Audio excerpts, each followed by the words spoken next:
12月17号，海军山东舰入列3周年。3年里，山东舰前出南海，穿越台海，跨区机动，昼夜起降，通过多海区多模块协同训练，锤炼航母核心战斗力。中国航母从0到1，从1到3，向海图强的深蓝梦愈发波澜壮阔。入列以来的1000多个日夜里，山东舰坚持边备战边建设，不断推进实战化军事训练，航母编队战斗力不断攀升。准备为 C3起飞位放飞歼15飞机。今年初秋，在南海某海域，一场舰载战斗机空中对抗展开。山东舰副舰长徐英驾驶歼15战机翱翔在海天之间，高标准完成了飞行任务。着舰后，徐英又奔向驾驶室指挥巨舰航行，锤炼上天能架机、下海能操舰的复合指挥能力。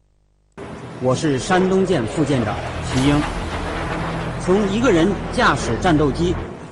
到指挥几千人操纵航母。各个站位的战斗部署，飞行任务的紧张筹划，战斗举报，怎么编，怎么配，怎么摆兵布阵，自主对空航线，将来仗怎么打，实验就怎么试，多发现一个实战中的问题，将来的战争就能多一分胜算。入列3周年，山东舰转战多个海区，开展舰载航空、编队战术等多模块协同训练，圆满完成歼15舰载机多类回收引导、高海况武器实弹射击、跨区机动等试训任务，有效检验了部队实战化水平，进一步提升航母核心战斗力。像多类回收，其实就是指呢，在各种情况之下怎么去把舰载机呢回收下来，有简单气象条件，还有呢复杂气象条件，还有光学助降，也有呢像雷达助降。在白天起降的时候这个相对来说就难度要小一些，夜间降落的时候难度要大得多了。像高海况下的武器使用，是指呢我们常说的风大浪急，那这样的情况呢，它要有效的使用武器那难度呢相对来说比较大得多了，也就意味着航母能够呢具备全天候全天时的这种作战能力。作为中国第一艘完全自主设计、自主建造、自主配套的国产航空母舰，山东舰于2017年4月26号在大连造船厂举行下水仪式。山东舰有20多层楼高，300多米长，舰上设有舱室3000多个。2019年12月17号入列后，山东舰的成长与强军发展同频共振，留下了一个个高光时刻。2019年底，属于山东舰的航母 Style 视频首次公开，号称飞鲨的歼15舰载机喷着尾焰一跃而上，振翅海天。2020年，山东舰穿越台海，跨区机动，歼15夜间起降，练就全时待战。同时，飞鲨高频率起降，完成最大架次出动回收等科目。2021年，山东舰前出南海，开展编队航行搜救、舰载机飞行作战、海上航行补给和实弹射击等一系列训练任务。今年8月，山东舰航母群完整版亮相南海，展开舰机联合搜救、编队防空抗导、反潜警戒、合同对海突击等科目训练。央视当时公布的画面显示，山东舰航母编队包括航母1艘、055型驱逐舰1艘、052D 型驱逐舰1艘、054A 型护卫舰2艘、901型远洋补给舰1艘。不仅有万吨大驱充当带刀护卫，还有航母奶妈。据军事专家推断，该战斗群的水面下方应该还潜藏着093型攻击核潜艇。外界注意到，这种水面1+5的编队配置，正是辽宁舰当年在形成战斗力后，首次吸出第一岛链时航母群的升级版。分析指，已经随时能战的山东舰与辽宁舰正式实现一南一北相互呼应的格局，标志着人民海军已切实掌握海上新质战斗力。经过合理调配调度，可将人民海军1年之中的航母空窗期，从只有辽宁舰时的间隔半年缩短至3个月，甚至更短。实际上航母作战的一大特点就是航母呢以编队呢为作战方式，而不是呢去靠航母的单打独斗。可以看到呢，中国海军现在所采取的航母编队它是以任务为导向的，根据呢作战任务的需求，灵活的配置护航舰艇。战时万一呢编队里边有1-2艘舰艇出现损伤的话，那我可以呢用其他的舰艇很快的去进行替代。这样一来的话，始终能够呢保持编队的完整性。那像现在的中国海军所拥有的驱逐舰还有护卫舰的能力是非常强大的。而且呢型号呢也是很多。随着第3艘航母福建舰按计划开展稀薄试验，中国今年正式进入3航母时代。此外，055型万吨大驱南昌舰、大型远洋补给舰呼伦湖舰、新型舰载机等主战装备也正加速升级换代。中国海军航母编队体系作战能力不断增强。观察指出，通常情况下，航母的完整部署周期包括维护保养、作战训练以及战备值班3个部分。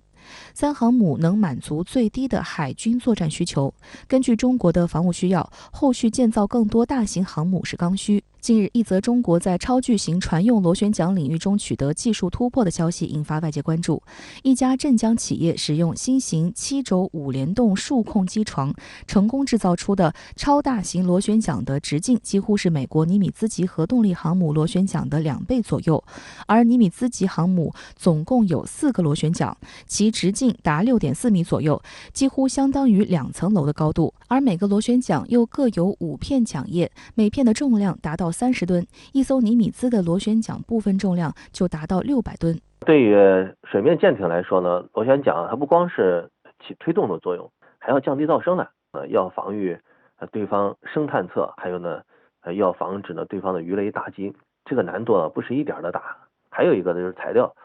像螺旋桨呢整天呢是在水中呢进行工作，那它抗腐蚀性要求呢实际上是非常之强的。实际上这一系列都对于一个国家工业水平呢是提出来非常高的要求了。相关话题来连线特约评论员吴卫。吴先生您好。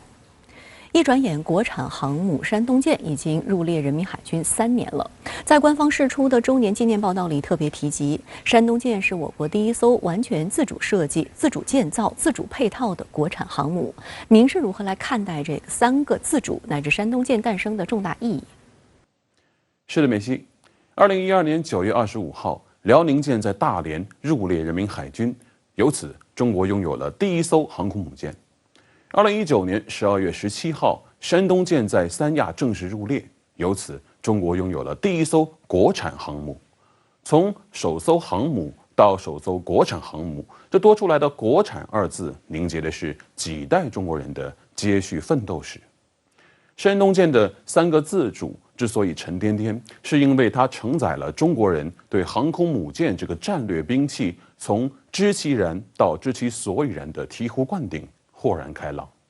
完全自主设计意味着我们对全舰各子系统的构成、舱室的分布，大到机库面积，小到航空指挥所的舷窗开口大小，都有了中国式理解。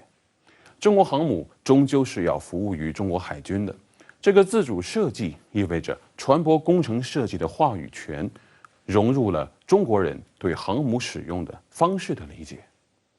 自主建造则意味着中国船舶制造业的全面迭代，从第一块钢板切割到船体分段合拢，再到全舰组装完成下水、漆装、细薄实验、海上试验、抗冲击试验等等。我们掌握了航母建造的话语权，它自然意味着我们想怎么造就怎么造，想造多少艘就能造多少艘，不用看任何列强的眼色。自主配套同样意义深远，它告诉世人，中国掌握了航母建造的全产业链配套。它意味着这棵参天大树的枝叶繁盛，每一片树叶都写着 Made in China。纵观世界，又有几个国家真正做到了现代航母的独立建造呢？若将标准定得高一些，除了美国，也就是中国了。印度那个所谓的国产航母，拼的不是国产能力，拼的是印度左右逢源的外交地位。英国、法国、意大利也大多如此。但凡国际产业链合作被斩断，航母计划就得减配，甚至流产。至于俄罗斯，独苗库兹涅佐夫号在北方造船厂里趴窝了许久，要想原样再造一艘难度恐怕比打赢俄乌冲突还大。山东舰诞生的意义，用战略性突围去描述，一点也不过分。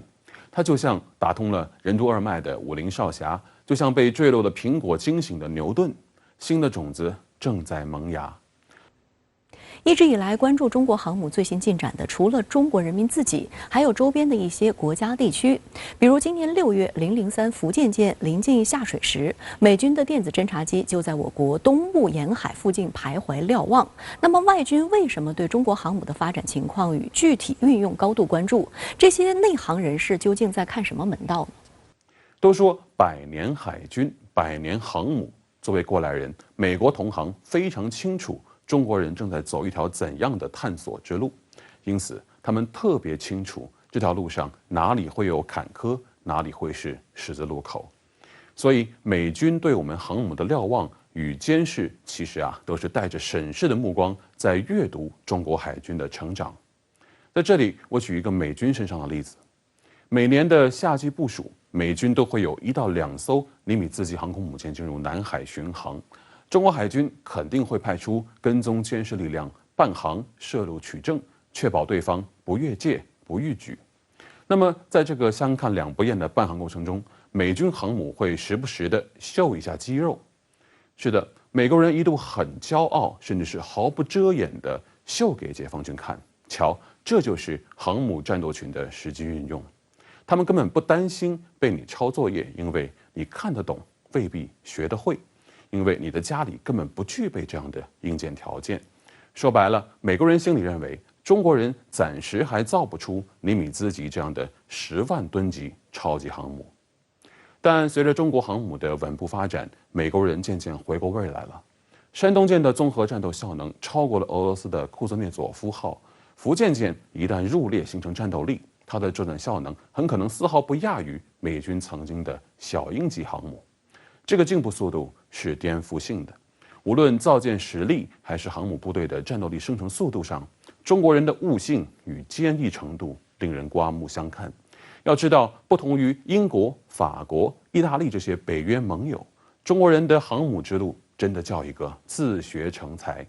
美国这个基于海权建立霸权的海洋强国，当然会有一种与生俱来的警惕性，尤其是当他们发现当初自己写过的试卷那一道道难题被中国这个年轻学生逐一攻破时，敬佩藏在心里，警惕写在了脸上。诚然，航母这条路还很长，中国需要攻克的难题还有许多，航母的发展策略也要基于总体国情与我们自身的国防需要。我可以坚定地说，中国并不打算成为下一个美国，中国海军也没有必要照抄美国海军的航母发展战略。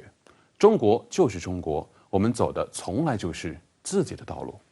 好的，也谢谢吴先生跟我们共同在线分享您的观点，谢谢。美国贸易代表办公室日前将352项中国输美产品的关税豁免再延期9个月，这是今年以来美方第2次对这些中国商品实施关税豁免，先征收再豁免，美方在关税问题上扭扭捏捏。而在高科技领域，美方搞脱钩断裂，小院高墙围堵，不肯收敛，日前又拉黑36家中国实体。对此，中方坚定保护企业利益，除了在世贸组织对美国政府提起上诉，还在对美国第15次贸易政策审议时向美方提出312个书面问题，要求美方回答。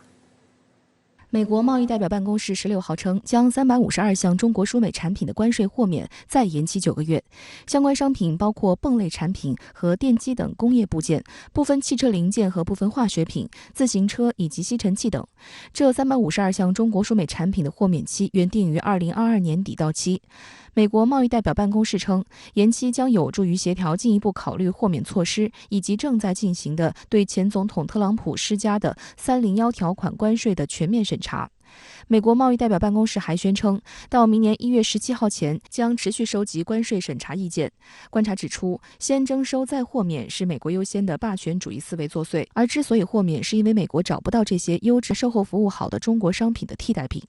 所谓的对华301关税问题始于2018年，时任美国总统特朗普动用美国1974年贸易法，先后发起4轮对华关税战，涉及中国商品总额高达3700亿美元。依据这部法律，301关税措施将于4年后到期失效，也就是今年。一些美国商界人士一度预计，拜登政府将以到期失效的方式下台阶，解决特朗普留下的毒化中美关系的毒资产，并且有助缓解美国的高通胀。但美国贸易易代表戴琪今年5月宣布对301关税的中国商品进行复审以及征求行业意见。当时就有美国媒体指出，由于决策权在美国贸易代表办公室，所以戴琪所宣称的复审和征求行业意见不过是作秀。事实上，戴琪本人在加征关税问题上态度强硬，他甚至赤裸裸地表示，对华加征关税是美国政府对华关系杠杆筹码。拜登的另外2位核心幕僚，商务部长雷蒙多和财政部长耶伦都反对继续保留对中国商品的额外关税。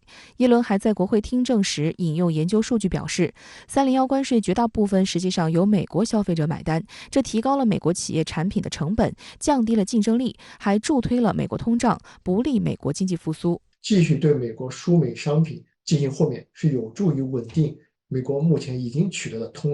抗通胀的这样一个成绩。中美贸易战是否有转换的余地，取决于对这个问题如何定义。如果我们现在指的这个中美贸易战就是指双方不再相互增加新的关税，如果是这样的话，我觉得中美贸易战正在发生转换，中美之间爆发新的贸易战的可能性是在降低的。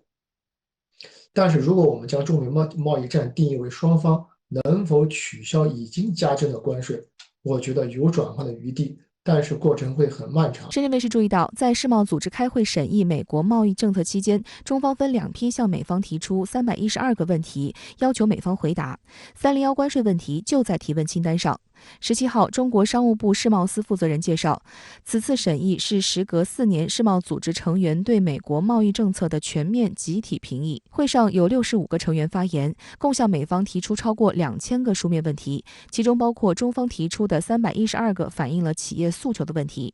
按照世贸组织规则，美国政府有义务回答这些问题。据悉，中方列举了美出台大规模歧视性补贴政策，依据301条款单边加征大规模高关税、滥用出口管制措施等单边主义和保护主义做法，指出美背离多边贸易体制，违背经济规律和市场规则，影响全球产业链供应链稳定。此外，商务部还证实，中方已就美国政府近来颁布的对华芯片禁令向世贸组织提出诉讼。世贸组织15号确认，争端解决机制正式启动。因为这次是首次有如此多的国家几乎在同时对一个国家发起申诉，这表明世界还是自有公道的。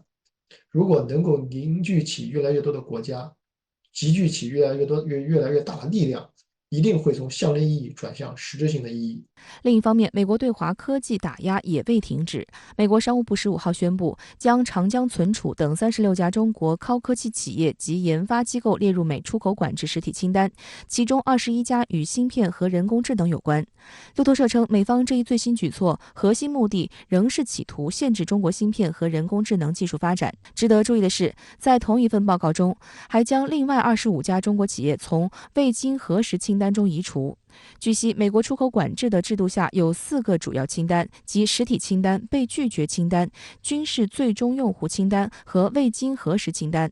未经核实清单在一定程度上是作为一种过渡性的待观察清单和怀疑清单。路透社称，从未经核实清单中移除意味着美国出口商在向相关中企供货前无需再接受额外调查。外界注意到，赴美上市的约200家中企，此前因特朗普时期推出的外国公司问责法而一度集体亮起退市的红灯。而15号，美国上市公司会计监督委员会发布的一份公告，解除了这一红灯警报。原因是中美合作在香港完成了相关的审计工作。美国证券交易委员会主席根斯勒表示，根据美国上市公司会计监督委员会的决定，中概股的3年合规时间被重置。彭博社的分析称，这一突破消除了约200家在纽交所挂牌的中国上市公司所面临的退市风险。有分析认为，从美方发出退市威胁到解除退市威胁的一段时间，中概股的股价一度暴跌，而最近1个月，中概股的市值又狂飙超过2300亿美元，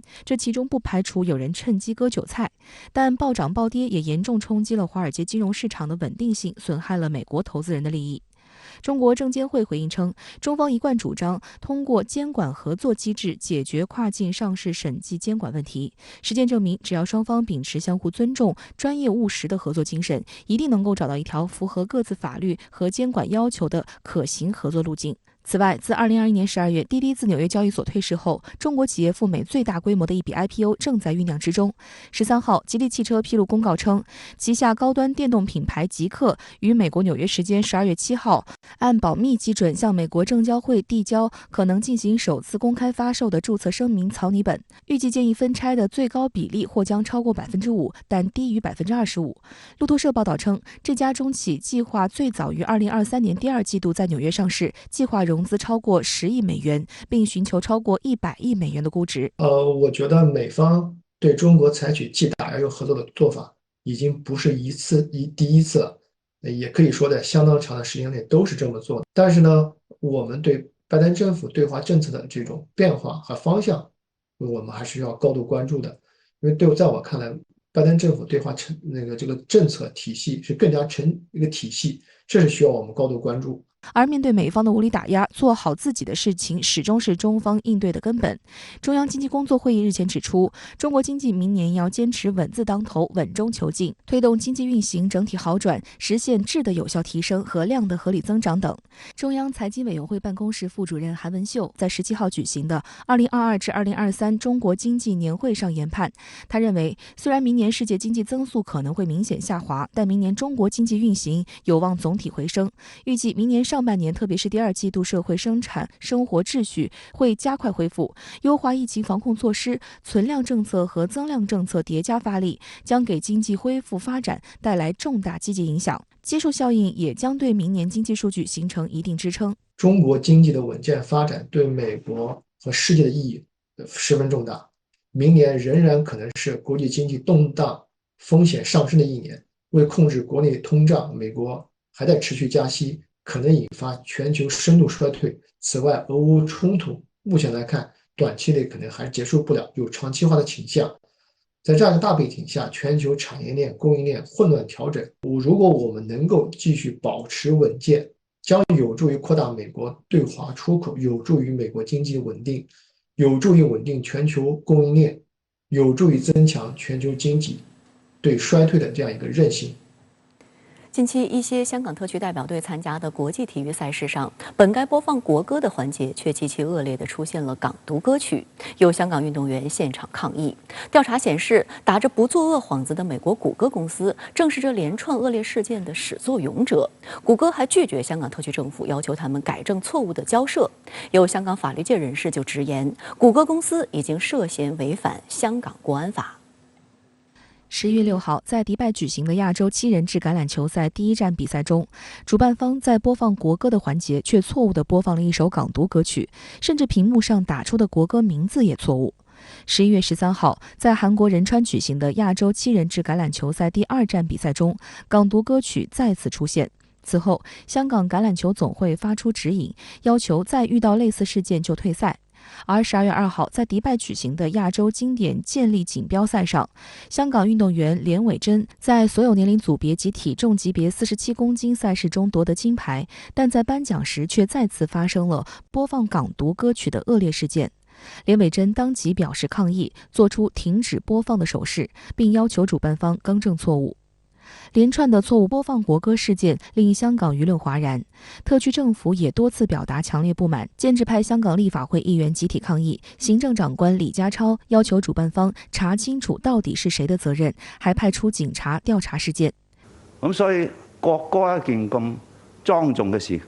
無論任何國家嘅國歌，都係代表咗除咗佢嘅法律地位有法律去管制之外，亦都代表咗個國家同埋民族嘅尊嚴同埋感情嘅。咁呢個係大是大非嘅事情，所以呢件事件呢，我哋會繼續同佢 Google 呢去交涉。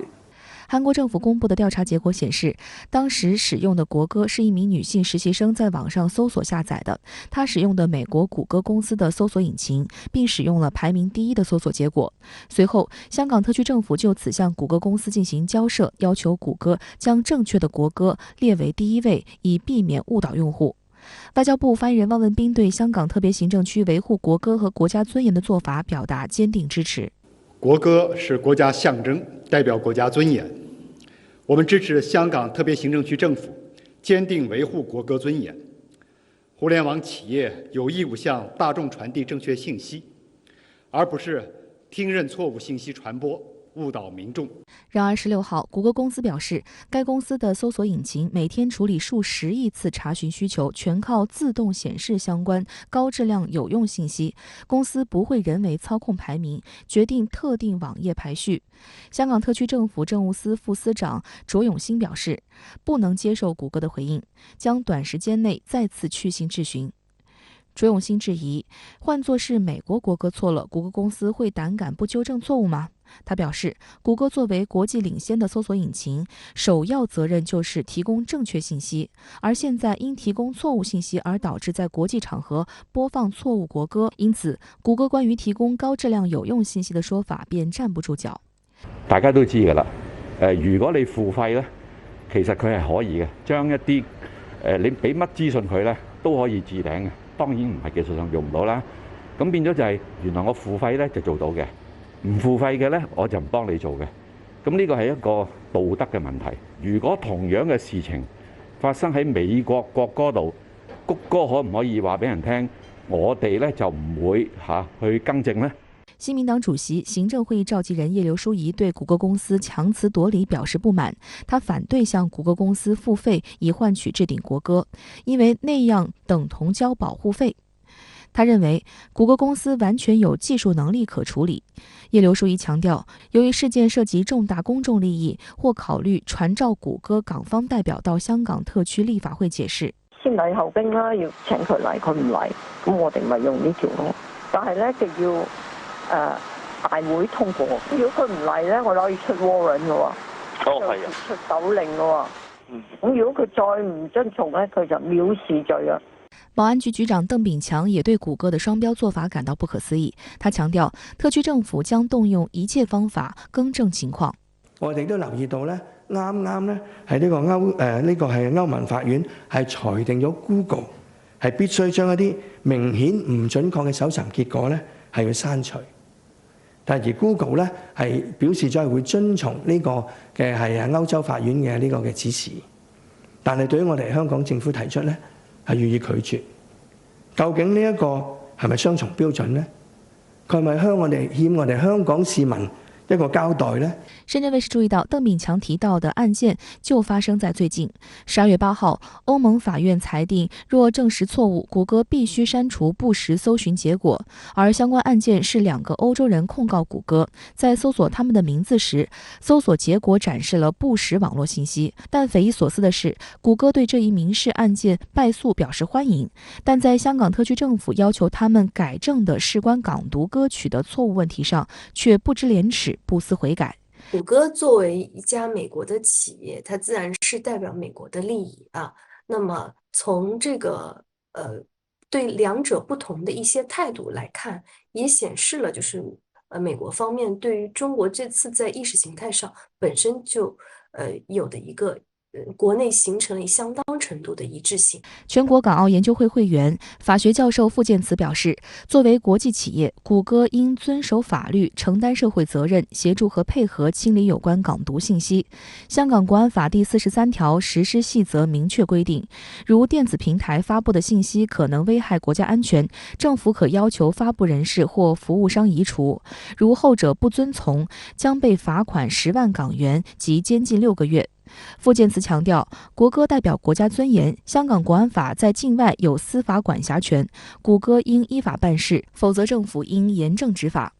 香港資深大律師、行政會議成員湯家驊表示，如果涉及海外平台，特區政府可向法院申請發出強制令，刪除相關內容。如果谷歌拒絕實施，最後一步則可選擇對其予以封禁。不過，這對谷歌和其在香港地區的用戶都沒有任何好處。2010年，谷歌公司在未與中方主管部門通緝的情況下，高調宣布退出中國市場業務。當時，國務院新聞辦公室表示，外國公司在中國經營必須遵守中國法律。谷歌公司違背進入中國市場時作出的書面承諾，停止對搜索服務進行過濾，並就黑客攻擊影射和指責中國，這是完全錯誤的。中方堅決反對將商業問題政治化，對谷歌公司的無理指責和做法表示不滿和憤慨。2010年3月23号，谷歌将中文搜索服务迁移至香港。香港浸会大学新闻系教授黄玉当时就指出，谷歌这个决定在很大程度上是一个政治决定。有观察指出，多年来谷歌已经成为全球多地颜色革命的帮凶，作为全球访问量最高的互联网企业之一。事实证明，谷歌是一家不单纯的公司，它不仅要赚别国的钱，还要插手别国的政治，不仅是搜索引擎工具，还是美国扩张霸权的工具。在算法控制已经不是秘密的时代，谷歌公司以搜索结果的借口为一首港独歌曲撑腰，性质十分恶劣。所以这里就其实这种算法推送实际上是反映了谷歌在算法平台背后对中国信息的一个意识形态化的一个预制性的处理。俄乌冲突进入第10个月，双方战事仍然十分焦灼。旷日持久的冲突损耗巨大，外溢效应严重冲击欧洲经济和能源安全，也给全球经济复苏造成不利影响。美国前国务卿基辛格再次撰文提出俄乌和平方案，希望各方抓住窗口期实现和平进程。克里姆林宫回应称，普京有意好好通读这份方案。值得注意的是，上一次基辛格提出和谈建议时，激烈反对的乌克兰政府这一次表现平和。17号，英国旁观者杂志网站刊发了基辛格的文章，他指出，俄乌局势当前已经进入转折点，各方应抓住这一窗口，实现和平进程，不要重蹈一战覆辙。他的态度对于俄乌战争呢，就一直都是反战主和。也就是说，他主张用和平的方式来解决，而且他这个已经在几个月前就已经表达过了。那现在呢，他就觉得说，哎呀，这个冬天了，这个东西，这个没水没电，这个老百姓受苦受难，那所以说他就觉得说，现在应该是一个谈判的好时机了。基辛格表示，1916年，美国政府本有机会通过外交手段结束第一次世界大战，但由于国内政治的原因错过了。而如今，俄乌及美国通过谈判实现和平的时机即将到来。和平进程的目标是确保乌克兰的自由和建立新的国际秩序，尤其是在中东欧地区。最终，俄罗斯应该在这种秩序中找到自己的一席之地。针对当前美西方一些势力想要利用冲突搞垮俄罗斯，基辛格博士称，俄罗斯在过去半个多世纪里为全球势力平衡做出决定性的贡献，其历史作用不应被贬低。如今，俄罗斯也仍拥有全球排名前2的核威慑力。退一万步讲，如果俄罗斯真的解体或战略能力遭到破坏，不仅会留下一个横跨11个时区的权力真空，还会进一步引发暴力争端的危机。俄领土上核武器的存在也会令情况更加复杂。由此，基辛格在文中重申他在5月份提出的和平解决俄乌冲突的主张，即沿2月24号前的俄乌边界建立一条停火线，克里米亚等近10年前就有争议的区域可待停火后谈判。如果双方无法通过武力和谈判议定这条分界线，可探讨诉诸公民自决原则。国际监督下，关于自决的公民投票可适用于几个世纪以来的反复易手的特别分裂的领土。当被问及基辛格上述提议时，克里姆林宫发言人佩斯科夫回应称，俄总统普京很想好好通读此文，遗憾的是目前还没有机会这样做。值得玩味的是乌方的态度，基辛格看文后，乌方暂时没有发出反对声音，与5月时形成鲜明对比。美国消费者新闻与商业频道当时报道称，基辛格的表态被乌方解读成是提议乌克兰应准备把一些领土割让给俄罗斯。乌克兰谈判代表、总统顾问波多利亚克更是撂下狠话，称基辛格的提议对基辅而言无异于背后捅刀。有观察认为，针对谈判，乌方态度出现变化，主要是因为美方态度发生变化。随着冲突陷入泥潭，美国需要填补的军事和经济窟窿越来越大，因此美方越来越倾向于通过外交解决俄乌冲突。美国国务卿布林肯本月接受采访时就直言，俄乌冲突几乎肯定将以外交和谈判收场，并需建立公正和持久的和平。另一方面，时间拖得越久，乌克兰就越有可能陷入内外交困的局面。其实乌克兰的态度背后是美国，美国一直在操纵乌克兰。其他势力，你像比如说德国，你像比如说法国，他们如果不愿意这个战争立刻停止的话，其实对他们自己的这些国家来说也不是很有利。一媒报道称，本次试射主要是为了检验烈火5导弹的各种新技术。这款导弹高17米，弹径2米，发射质量约50吨，能够携带1.5吨重的弹头。它是采用固体燃料的3级导弹，可以打击5000至5500公里范围内的目标，命中精度据称小于10米，是目前印度威力最强大的导弹。尽管印军一再强调烈火5是洲际导弹，但国际社会并不认可，因为这款导弹的最大射程仅有5500公里，国际公认的洲际导弹的最短射程为8000公里，因此印度的烈火5只能算是远程弹道导弹。此外，烈火5的小型化不足，如俄罗斯亚尔斯洲际弹道导弹的重量49吨，最大射程1.1万千米，可携带8枚至10枚核弹头。相比之下，烈火5导弹重50吨，最大射程5500千米，仅携带1枚核弹头。这表明印度在导弹发动机、弹体材料等方面与美俄等国仍有较大差距，分导式多弹头技术也不成熟，影响其作战水平。所以说呢，它只能说具备了初步的这种战略威慑能力并不具备就是说这个杀手锏的这样一个效果。但是对于印度来讲呢，因为它给自己定位的就是说拥有这个初级的核威慑能力并且能对它的主要的战略对手形成这种核威慑所以说在这方面来看的话烈火5也可以达到刚刚够用的这么一个效果。值得指出的是，烈火5的单一制导技术也是老旧的技术。目前世界上其他拥有洲际弹道导弹的国家都使用了复合制导系统，单一制导的精度不足，这也就解释了为何今年11月印度军方宣布试射消息的同时，还划定了长达5400公里的禁飞区。有分析认为，从这次的禁飞区划分范围就可以看出，印度对烈火5导弹的底气不足。因为禁飞区和禁航区通常是以导弹的预设落点海域为圆心，画出一片圆形或多边形海域和空域。至于导弹飞行过程中所经过的空域和海域，一般不划定禁区，因为试射方相信导弹不会中途因故障而熄火坠落，或是因误差过大而落到禁飞区之外。而印度军方此次划定的禁飞区是一条长达5400公里的带状区域，基本涵盖导弹整个飞行轨迹，反映出印度军方对导弹中途坠落或大幅偏离预设落点的担忧。